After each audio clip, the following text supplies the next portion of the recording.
You have to believe in what you're doing. You have to believe in what you're selling is actually solving a problem and making a difference for your clients. And so many people that I talk to, they just see this industry as an income potential. If you do this, if you do that, you follow, these simple steps, which they are very simple. But if you don't believe in what you're doing, that comes across in the way you sound. It comes across in the conviction, the passion, the genuineness, and the words you're saying, even connecting with your client. If you don't care, and if you don't believe in what you're doing, it's not going to transfer to them, and they may need it, they may want it. They're just not going to buy it from you because they can tell you don't have any passion. You don't care one way or another.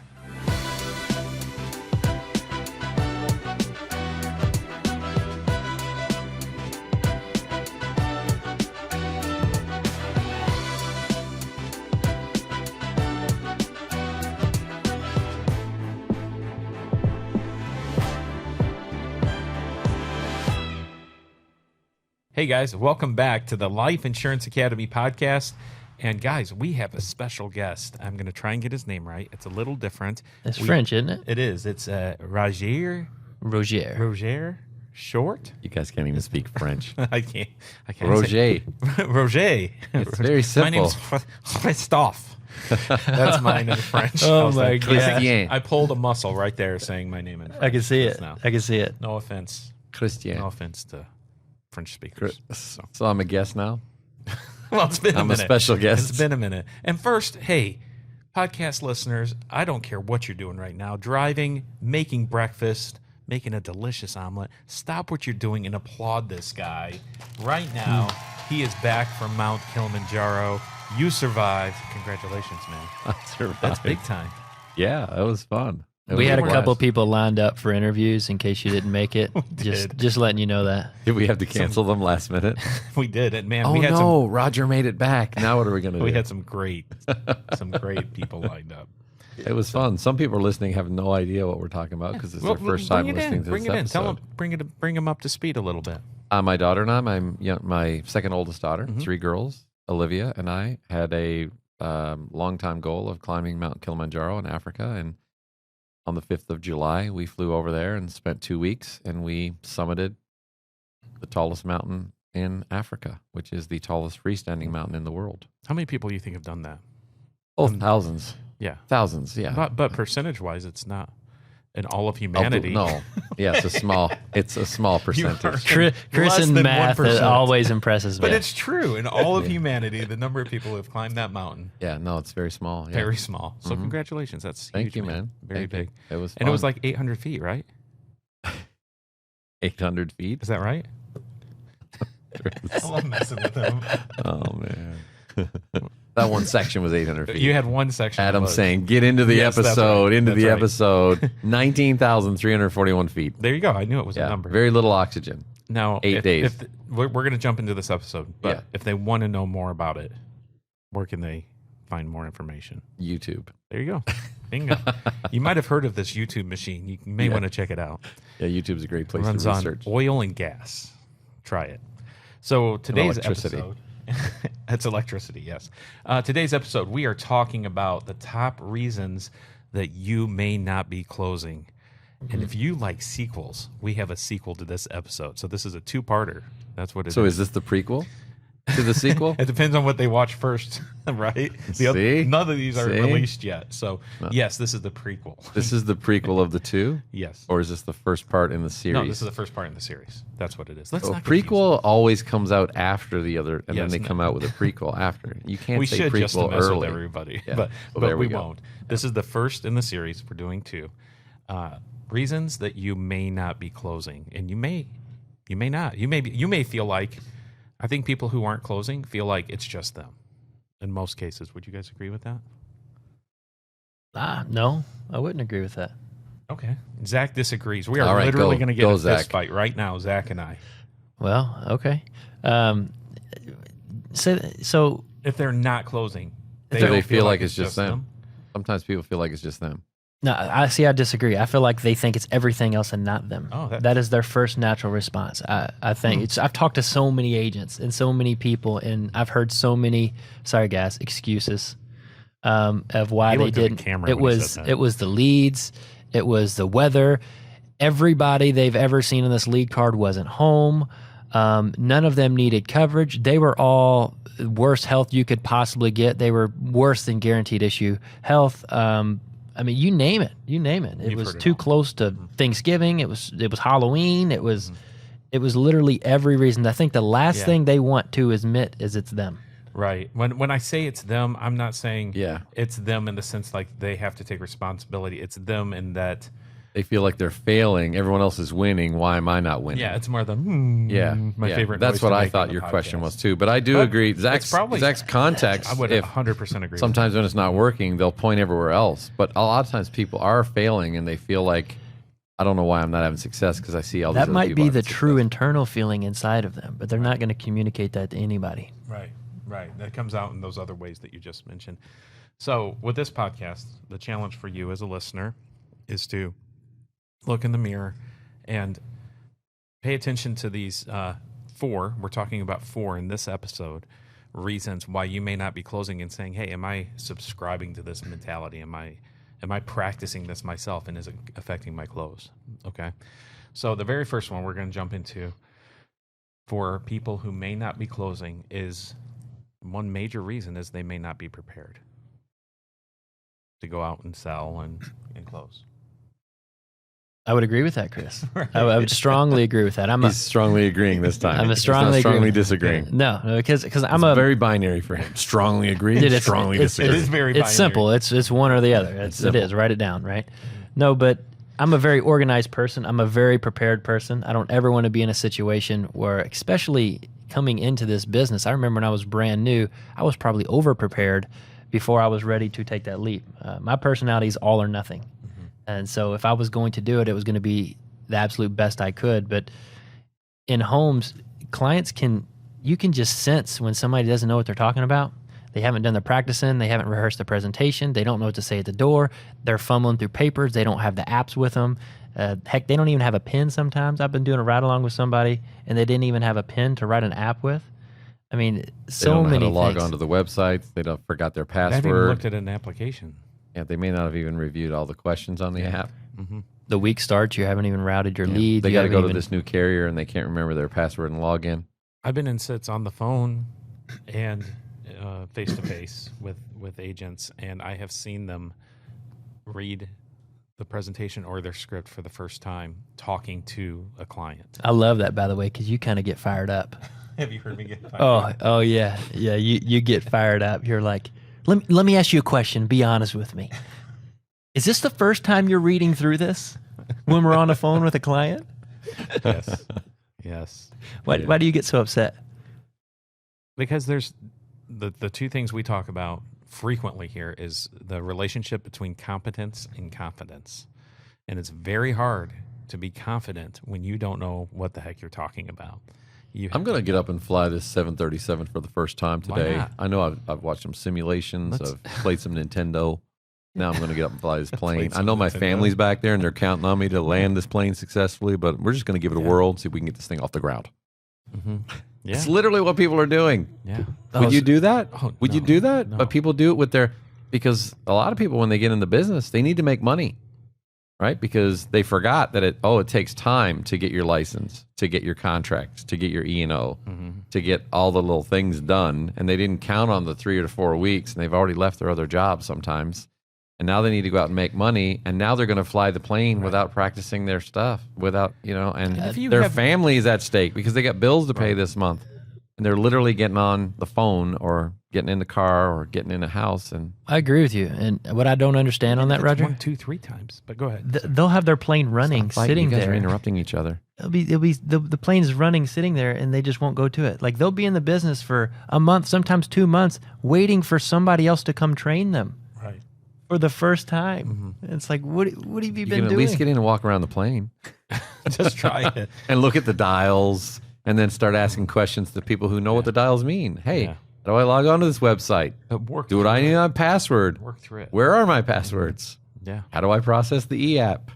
Oh, I need to log in. Oh, what was the original email that I had for that? Yeah. Three applications. Know your scripts. You know what's funny is if you work at a job, you're always a reasonable job. I don't know. You're always like testing. What's an unreasonable job? That's a good question. There's plenty of them, I guess. You're always testing. The reason I'm saying this is I remember I worked at a restaurant years ago. We're like right after high school. And I was a server at this restaurant. Roger, 13-page menu, 13-page. And on that 13-page menu, I love those restaurants. They had 37 potatoes, 37 different types of potatoes with toppings and all that stuff. And we had to have that thing memorized. And I'm home with dry erase markers on my windows with different potatoes. That restaurant's surely not in business anymore. I don't think so. I don't know. But I know they are serving 37 page menus. My point in that is like people take those jobs seriously. That's what's amazing. They memorize the stuff to show up. I know potato number 13, ready. They're ready for that. But when they get in front of a client for the first time, they're reading their presentation for the very first time. I believe that final expenses coverage is not a need to. It's a want to. I mean, a want to, not a need to. I mean, I'm just going to leave right now. Can I call my manager? He knows what he's talking about. Right. So we went hard on that one, boy. Yeah. Be prepared. Be prepared. Like you should know your script. When I started, I started with American Amicable Life, United Home Life, and I had a guaranteed issue company called Presidential Life at the time. They've since gone out of business. Yes, I wrote one of those. Most of those old guaranteed issue companies, they did something else. Yeah. But American Amicable, and I think they still do it to this day. They send you a kit that has like a folder of every one of their products with all the supporting like literature, product brochures, information, like comp sheets, or the price sheets. And the like all the things that you need like for about 6 different products in a box. Do you remember getting one of those? Mm-hmm. I studied every one of those. Yeah. Like they had one on there. I forget what it's called. Begins with O. There's a product on there. I don't even know what it is anymore. I never sold one ever. I knew as much about that one as I did about the final expense and the term products, which is what I needed to know. Correct. But I studied those brochures. I knew the language. I knew where the price sheets were. We didn't have mobile rate calculators then. I knew all of that stuff because it was the only thing I had. Mm-hmm. I certainly wasn't going to go into a house without knowing where the price was or where to find the impairment or the prescription. Like they even had like a prescription list for what it was. I studied all that material. I'm like, well, they sent it to me. I guess I got to learn this stuff. Yeah. I don't think it's that complicated, but so many people go, yeah, I got a box of stuff I haven't opened yet, and I'm on the phone with a client. I'm watching America's Got Talent.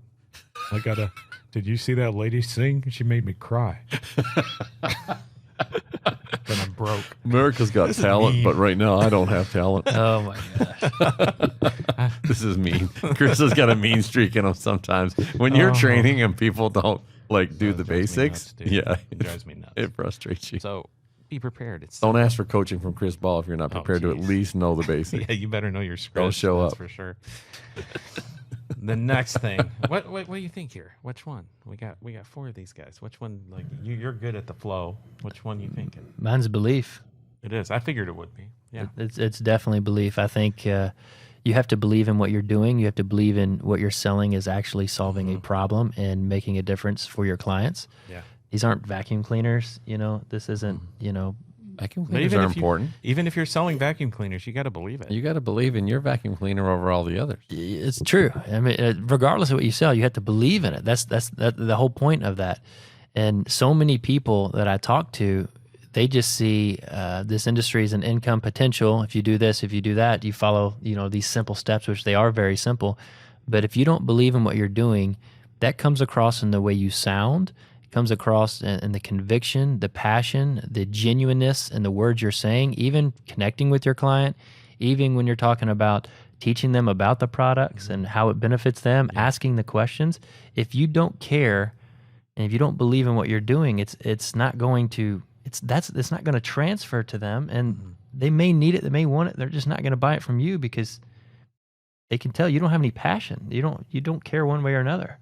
So people listening to the podcast, right? They listen for tips, they listen for ideas, training, they want to get help and support.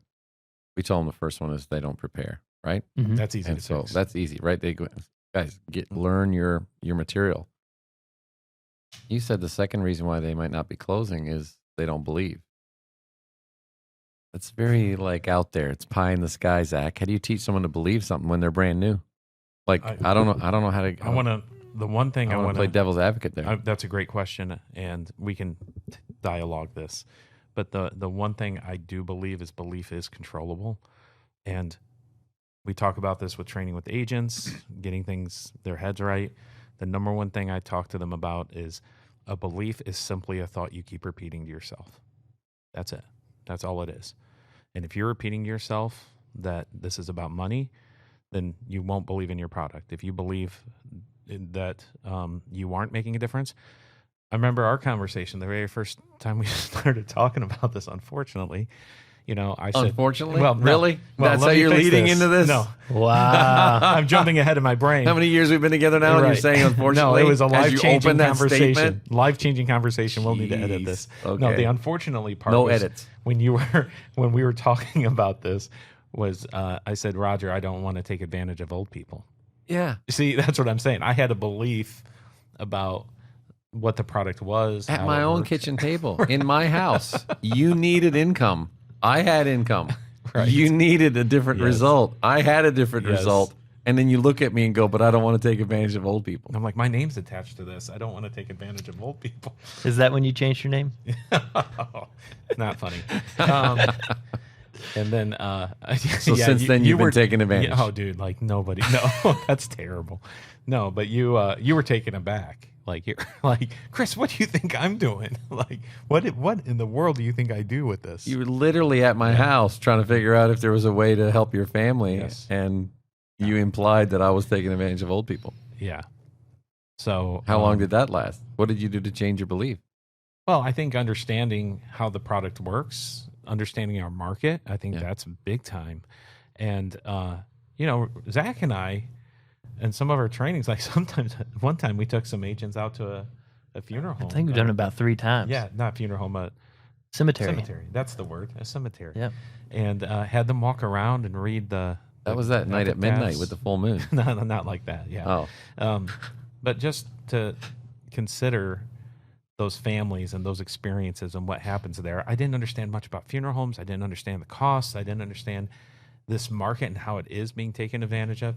But things shifted for me dramatically when I started to get death claims. Like that. Mm-hmm. Now, we started off, for the record, we started off in the final expense space. Yes. So we were selling final expense burial plans, typically somewhere between $10,000 and $20,000. Correct. Sometimes a little lower for cremation, but that's what we were doing. And that's where that comment came from, Chris. That was at that time. That was for a that complete specific lack market. of understanding of what the product was, how it served families. Complete lack of understanding. So how did you begin to change your belief? You didn't go to a graveyard. I didn't take you to a graveyard. No, it would have been nice. What did you do? I'm just kidding.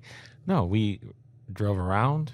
I did the math. I understood. Mainly, it's understanding the market. There are people who don't plan well. There are people where life happens to them. I know that $3,000 to $10,000 could be devastating to not just the immediate family, to a generation. Their kids. It could impact their kids, their grandkids, their great grandkids, because things are being pulled from other resources as a result of trying to take care of something that could have been easy, right? And that's what I didn't know on the front side of that. But you have to. That's what I'm saying is that's not your responsibility. That wasn't your responsibility for me. It was my job to do the research on that. I had to do that to understand that. Now we try to do that a little better now in helping people get that their head right in that. But what I want people to understand is if they want to change their belief, they have to change how they think, and they have to expose themselves to more information. That's what they have to do. So that's one of the most important trainings that I like to start out with, especially in the final expense market, is to walk them through. And really, my goal is to put their mind inside of our client's shoes. First, understand the market and all the demographics of who we serve, but then put yourself in their position and to really be able to see the impact. And the hard part of that is a lot of times where we come from, if you're young or you're financially in a different position than a lot of our clients. Obviously, we're not at the age of the clients or the market of final expense. But when you think about that, it's really difficult to understand, well, why would they need it? Their family could just do here, get money, or somebody just pitch in, or they could take a home equity loan. It's taken care of. But we don't understand their lives or how they grew up or the jobs they had or the education they have, the income, the challenges, the devastation, how they share and split income to make ends meet. What do they have to sacrifice when it comes to private schools, when it comes to having opportunities for kids, for college, other educations, travel, baseball teams, vacations, every aspect of that. And you can't make somebody believe, but you can teach them to look at things from somebody else's lens. And that in combination with being in the homes or actually getting to know the clients and then experiencing the other end of it is when it comes full circle. Like Chris, you talked about the death claims. I remember mine very clearly, the first one I had. And that's when it all hits home for you and you really understand.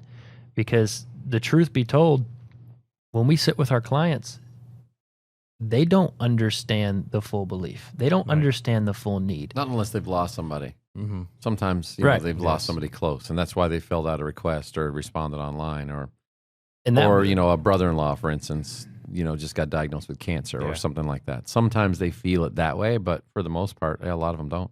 Yeah, and that's usually when that's somewhat recent as well. If it's any length of time, they don't. So we have to be the advocate because we know how devastating this will be if they don't have something in place. You have to believe that from square one, and that's going to give you a whole different understanding as we get into some of the other ones. Yeah. What's number 3? Number 3 is they don't have a process. I pause there because they may have a process, but they aren't committed to a process, and they're winging it. They're just trying some things and they're winging it. I joke a little bit about this with the Medicare salesperson who's trying to do final expense. It's a different type of sale, and they're not used to a process or a sales process or closing an actual. I want to be careful how I say this, but like Roger, you're going to have to help me with this. Like with a Medicare agent, typically it's something that is required, or they're enrolling somebody in a plan that they need, that they will enroll in. Someone just needs to help them enroll. Yeah, so it is more of a order taking in a way. An order taking type of process. Assisting someone with something that they need to have, that they're going to enroll in, and that you just need to explain the benefits. Yeah, it's really being in the right place at the right time with this client. Where final expense, it's something they can say no to. So there has to be a clear sales process or a psychology to this sales process for them to be successful in sales. And we have these conversations on a regular basis where people aren't committed to a process. They're just getting in front of people because maybe they have outgoing personalities. They're running their leads. They think that they're just going to get by on their personality. That's how I ran for a little bit. I did have a process that I was taught, but just getting used to it, I was dependent on my personality until I learned some things and made some adjustments. Yeah, when you don't have a process, you're naturally going to do the least amount of work or the least amount of effort in a home or on the phone with a client in order to get the sale. Right. The process really comes into play when you get in unexpected situations, or you get unexpected objections, or even after the sale is over when it comes to a client wanting to cancel or persistency. And well, if I would have known that, I would have done this a little deeper. I would have asked more questions here. I would have done more of a cool down. So different things like that can really help. If you follow a process every time, it's simple, but it's more importantly, it's duplicatable. And whenever it doesn't go right, or you feel like you're in a slump, you're able to quickly identify what the issue is to make adjustments. Where in your process, where in your system it broke apart. Yeah. Because you open this up with the question of, does the agent think it's them if they're not closing or not? Right. You'll never know if you don't have a process. Right. Because when you don't have a process, it's always something else, because you're the constant factor in your mind when you're really not. Yeah. Yeah, and guys, listeners, just so you know, we do have courses available that do talk about a sales process. We have a final expense presentation that is built on a process. So if you are interested in those, you can reach out to us, go to lifeinsuranceacademy.org and check out the resources that are there. We have all sorts of goodies. When you say goodies, you have to do this. No, Goodies. definitely not doing that. That's just you. I can't do It's that. just me. Anyway, check those out. And finally, From a dancing movie. Is it? That I watch with my Jazz girls fingers? when they're in Yeah, like jazz hands? 7th grade. Golly. The last thing, assume the wrong things. Assume the wrong things. What does that mean? This is kind of tied to belief a little bit, in the sense that agents can, we'll use that word, prejudge. I think it's tied to prejudging. So they have decided it's not going to close. The sale will not happen just by looking at a lead card or a house or a vehicle in the driveway. The way they live, their furniture, their family dynamic, how many people are in the home or not home. Is it too loud? Is it too crowded? They're too poor. They're too wealthy. Sometimes they assume clients know what they're talking about too. Yeah.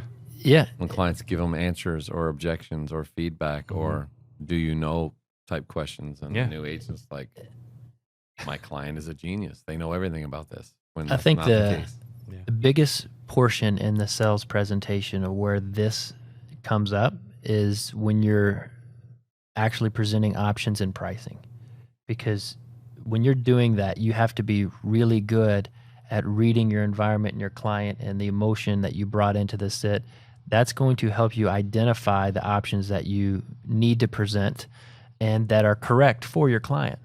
And when you assume things, that can be so far off that you either blow the client out of the water or you put them in a situation where it's way too less. There's just so much that you're not on target. Right. There are things you're supposed to assume. That sounds like a podcast, but there are things you should assume. Assuming the sale is one of them. That's very important. But there are certain things you shouldn't assume, like they can't afford it. They have too much money. They don't need it. Assuming they don't need it. Yeah. From the very beginning. Oh, man. Assuming they actually do need more time to think about it. Assuming they can't afford it. It's a big decision.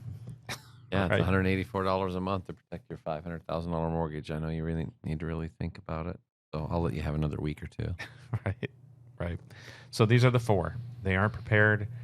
They don't believe in what they're doing. They don't have a process, and they're assuming the wrong things. Those are the first 4. And when we were talking about this on this first episode, we were talking about the ones that really are things that are can be addressed and addressed on the front end of this. Yeah. So our next episode, we're going to kind of dive into what happens in the sit or in the conversation with the client and the practical pieces. So I got one more thing.